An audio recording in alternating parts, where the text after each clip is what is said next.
Prezadas senhoras, prezados senhores, queridos irmãos, queridas irmãs, o vídeo de hoje é o vídeo de número 651, que para nós é um prazer imenso, todos os dias aqui.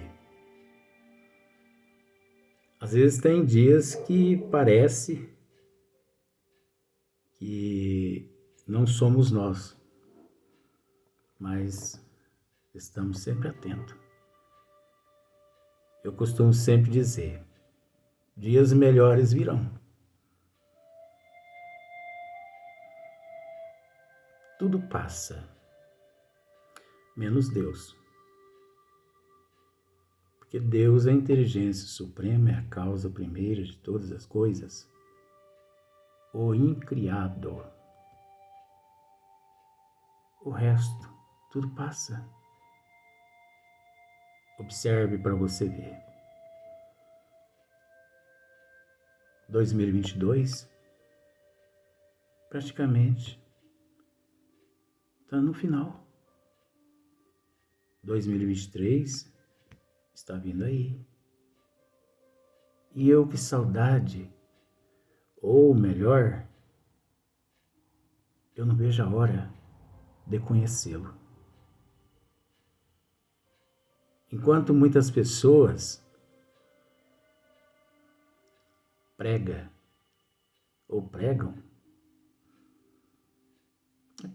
né? De que 2023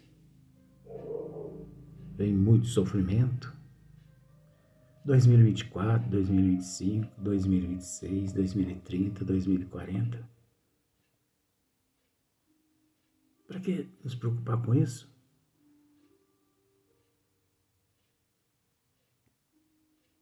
Nós vamos nos preocupar com o sofrimento? Não, de forma alguma. Eu estou louco para conhecer esse 2023. Eu não vejo a hora dele chegar. Eu quero abraçá-lo. Mas eu quero abraçá-lo tão apertado. Eu penso que ele é que vai fugir de mim. Mas que eu estou louco para conhecê-lo, eu estou. Não podemos nos desanimar, né? Sequência no livro dos Médiuns, capítulo 19, do papel dos médiuns nas comunicações espíritas. Influência do espírito pessoal do médium. Ora, é óbvio que há uma certa influência.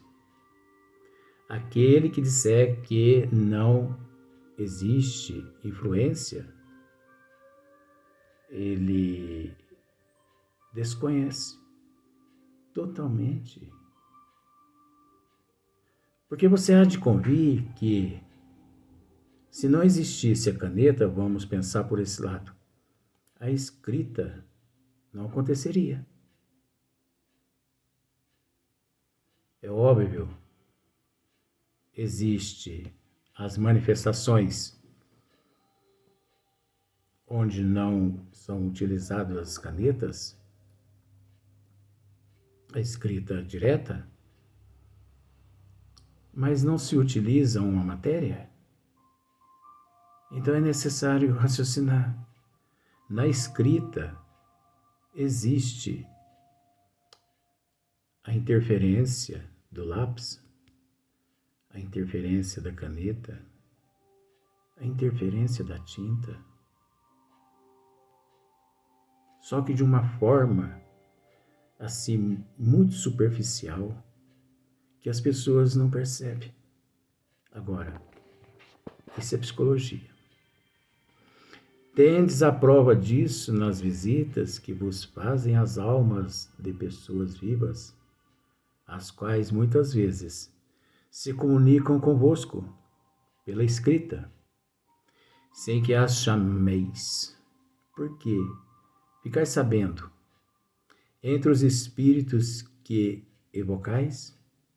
Alguns há que estão encarnados na terra. Eles então vos falam como espíritos e não como homens. Por que não se havia de dar o mesmo com o médium? Mas é óbvio que Hippolyte Léon Denisard Rivail, não se contentando com esta resposta, ele novamente interroga os bons espíritos. Não parece que esta explicação confirma a opinião dos que entendem que todas as comunicações provêm do espírito do médium e não de espíritos estranhos?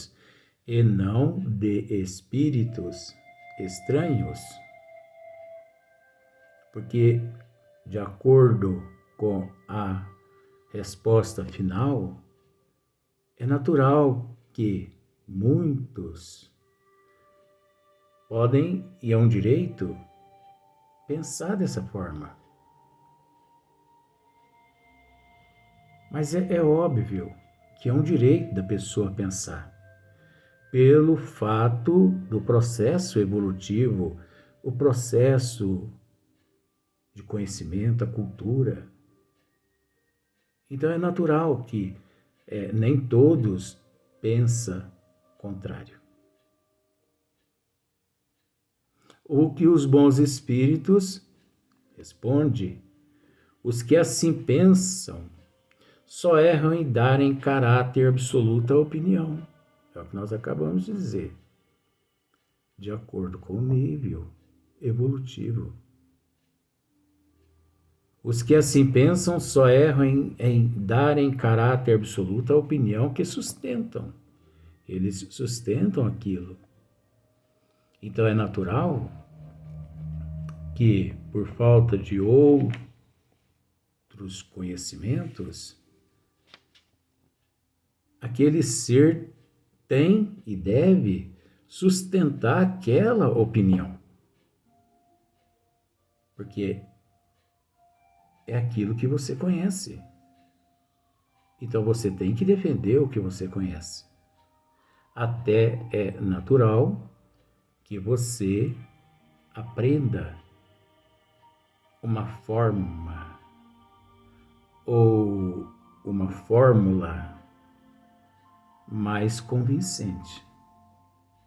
Mais convincente. Porque se não for lá convincente, você deve descartar e continuar com a tua imaginação. Porquanto é fora de dúvida que o espírito do médium pode agir por si mesmo. Porquanto é fora de dúvida que o espírito do médium pode agir por si mesmo. Porém, não é a razão para que outros não atuem igualmente por seu intermédio. Nós conhecemos esses fatores, nós deparamos com estas questões no dia a dia, constantemente, o ano todo, algumas décadas, e por que não alguns milênios, sempre foi dessa maneira. Quando modifica, é muito superficial. Quando algumas mudanças acontecem, é muito superficial. Devido à desigualdade evolutiva de cada qual. É óbvio que Allan Kardec está certo. Os bons espíritos, muito mais, se assim podemos dizer, né?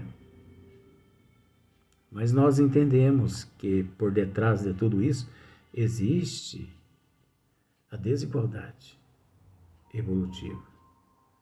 Cada qual entende de uma forma. Por isso a necessidade do estudo das obras básicas da doutrina dos Espíritos.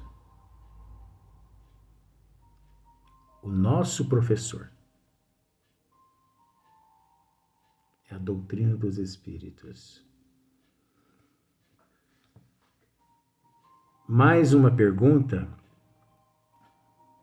como distinguir se o espírito que responde é o do médium ou outro? Essa questão, ela tem... Eu vou usar um termo que eu não costumo usar. Essa questão tem botado, para ficar mais adequado, essa questão tem botado muitos para pensar. Quantos interrogam a si mesmos, ou quantos interrogam outros seres, mas que certeza temos que a mensagem que o Espírito que acabou de transmitir através de mim, de fato, é dele, ou essa mensagem é uma minha invenção? Como acreditar?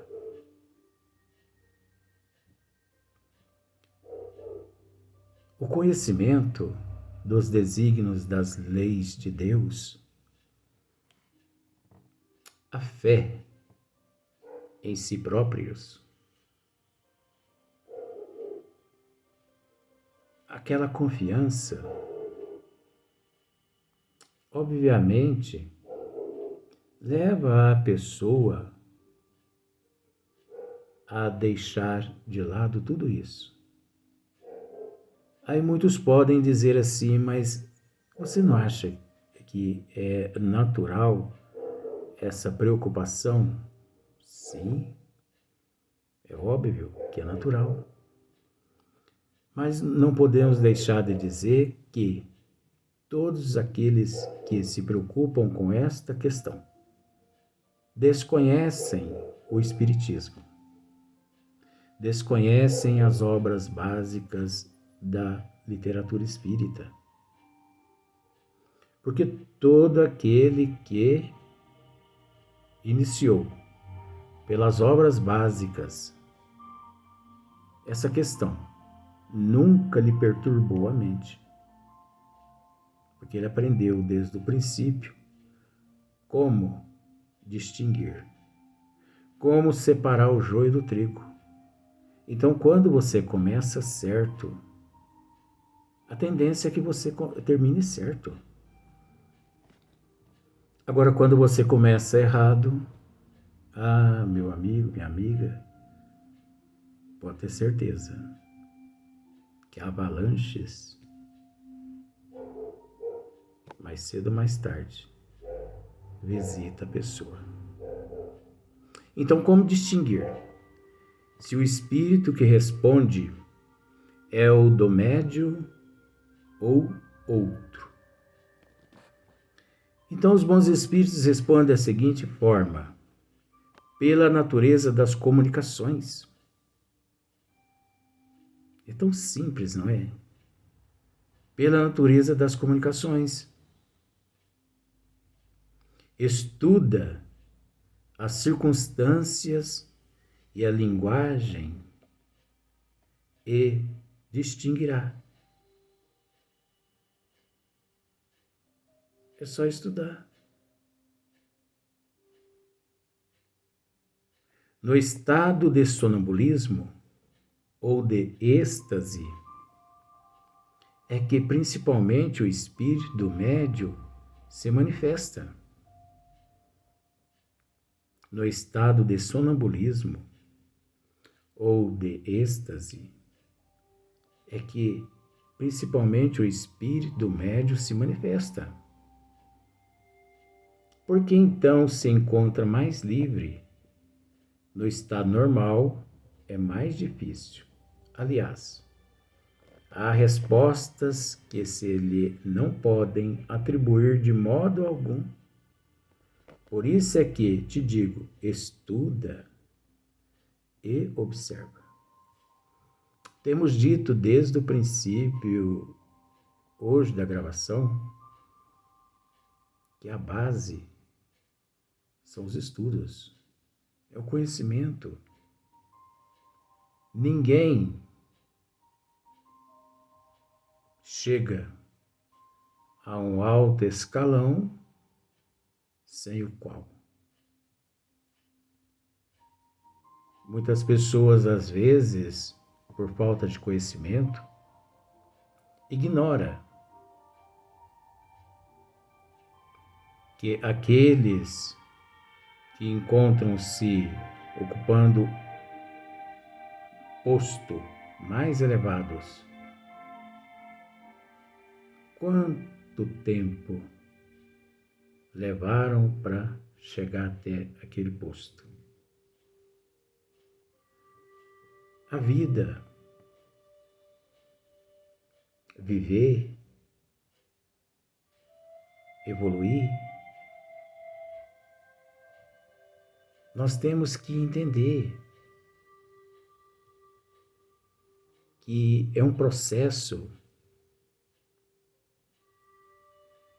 que depende exclusivamente de nós. Não podemos desanimar.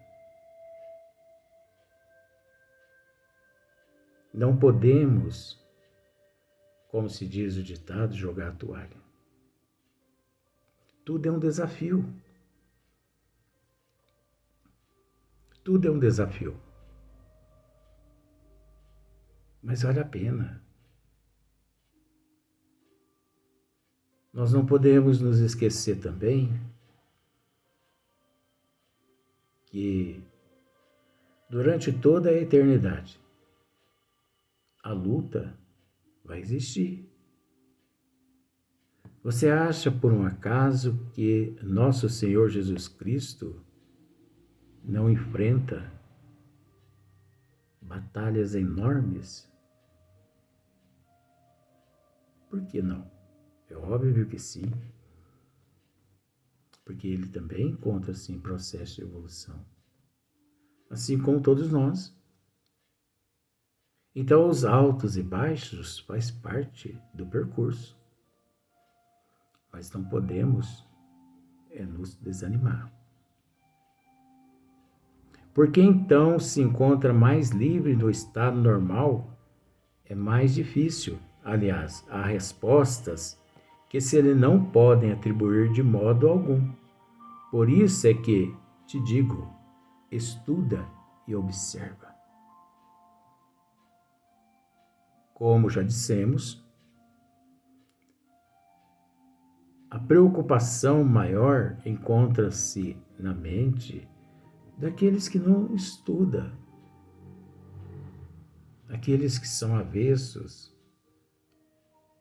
aos estudos, porque aqueles que estudam, eles não se preocupam com estas questões, porque desde lá do princípio aprenderam corretamente. Então a dúvida, ela existe na mente daqueles que não estudaram. Porque se a pessoa estuda, se a pessoa analisa com bom senso, com prudência, se ele é uma pessoa racional mediante todas as situações, ao deparar com determinadas situações, ele sabe como discernir. Então, quando um espírito se manifesta, ele sabe que ali, de fato, um estranho está se manifestando. Quando não, ele sabe também, porque ele tem conhecimento. Ele não precisa, em momento algum, perder tempo mediante estas situações. Então, existe uma nota aqui: quando uma pessoa nos fala, distinguimos facilmente o que vem dela daquilo de que ela é apenas o eco. O mesmo se verifica com os médiuns. Isso é uma nota de Allan Kardec. E também na pergunta de número 4, desde que o espírito do médium há podido em existências anteriores adquirir conhecimentos que esqueceu debaixo do envoltório corporal, mas de que se lembra como espírito, não poderá ele aurir nas profundezas do seu próprio eu as ideias que parecem fora do alcance da sua instrução? É óbvio que isso acontece frequentemente. Quantas vezes você, mediante uma matéria que você nunca teve a oportunidade de estudá-la, antes o teu coração, todo acelerado, mas meu Deus, eu vou ter que estudar aquela matéria, eu não vou dar conta, eu não a conheço. Mas assim que você abre o livro, que você bate os olhos, é como se tudo aflorasse. E você consegue entender a matéria quase toda. E sai ainda dizendo: interessante, até parece que eu conheço essa matéria melhor que as outras, que o ano todo eu estudei. E você vai lá, presta uma prova e você passa em primeiro lugar. Se não em primeiro lugar, mas pelo menos você, entre os classificados, você permanece. Porque não é tão importante o primeiro. Não é tão importante. Muitas pessoas lutam constantemente para ser o primeiro. Mas não é tão importante ser o primeiro. O mais importante é participar. O mais importante é a oportunidade. Porque tanto o primeiro, quanto o segundo, quanto o terceiro, quanto o quarto, quanto o quinto, é uma coisa só. O que vai contar muito depois é a prática. Porque quantas pessoas detêm uma grande teoria, mas que na hora da prática demonstra uma falta de conhecimento, ou melhor, uma falta de disposição. Então, eu principalmente nunca me preocupei com pódio. Primeiro, segundo, terceiro lugar. Eu sempre me preocupei em participar. 28º. Eu não quero posição. Eu quero saber se eu estou tendo a oportunidade de atuar. Porque se você dá o máximo teu, pode ter certeza que não vai ser posição que vai te fazer melhor ou pior. Não é posição. Mas as pessoas se preocupam com a posição, né? Então isso acontece muito. O conhecimento amealhado em vidas passadas, é óbvio que devido ao véu do esquecimento passado, essa bênção divina, porque você já imaginou se todo mundo nascesse desguarnecido do véu do esquecimento passado? Ninguém ia conseguir se relacionar na Terra uns com os outros. com o véu do esquecimento, muitas pessoas já estão se descabelando e eu dou gargalhada mediante muitas situações. Eu acho que se eu ganhasse para sorrir, eu não vou dizer que eu estaria rico, porque eu já sou rico, só pelo fato de existir. Mas eu procuro entender e procuro agradecer. É tão maravilhosa a vida. A vida é tão bela. Não há desperdício, não. Respire. Tome um golinho de água. Ore ao Criador. Rogue. Peça. Ele é Pai. Ele não desampara ninguém. E se as pessoas passam por dificuldade, é porque ignoram o Criador e também a si próprios. Vamos para o próximo vídeo.